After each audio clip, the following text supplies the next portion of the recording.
ప్రమాదపు అంచుల్లో Japan మునిగిపోతున్న airport 13 మీటర్లకు పైగా కుంగుబాటు కాపాడేందుకు జపాన్ ప్రభుత్వం చర్యలు. నమస్తే, వెల్కమ్ టు ఆంధ్రప్రభ. నేను విద్య.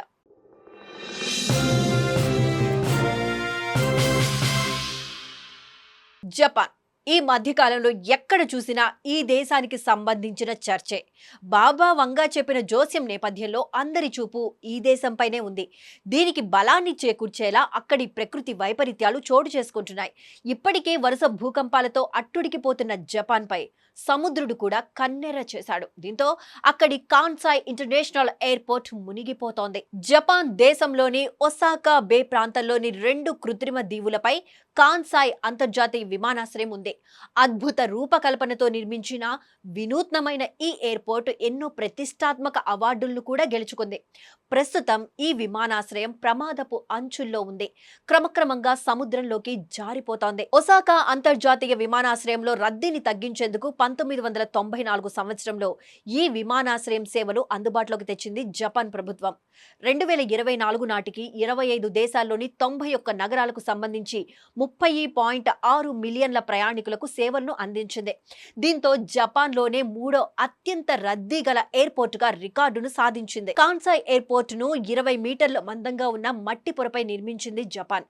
ఇది స్పాంజిలా పనిచేస్తుంది. అయితే ఈ కృత్రిమ ద్వీపాల కింద ఉన్న మట్టి పొరల్లో జరుగుతున్న మార్పుల నేపథ్యంలో ఊహించిన దానికంటే ఎక్కువగా నీటిలో మునుగుతోంది ఈ ఎయిర్పోర్ట్. నిర్మాణం మొదలైనప్పటి నుండి ఇప్పటి వరకు దాదాపు 13.66 మీటర్లు సముద్రంలోకి మునిగిపోయింది. మొదటి ద్వీపంలో సంవత్సరానికి సగటున 6 సెంటీమీటర్లు మునిగినట్టు తెలుస్తుండగా రెండో ద్వీపంలో పరిస్థితి కొంచెం తీవ్రంగానే ఉంది. ఇక్కడ ఏడాదికి సగటు జారుడు 21 సెంటీమీటర్లుగా ఉంది. ఈ సమస్యను ఎదుర్కొనేందుకు $150 మిలియన్ ఖర్చు చేసింది జపాన్. ద్వీపాల గోడల ఎత్తును పెంచారు.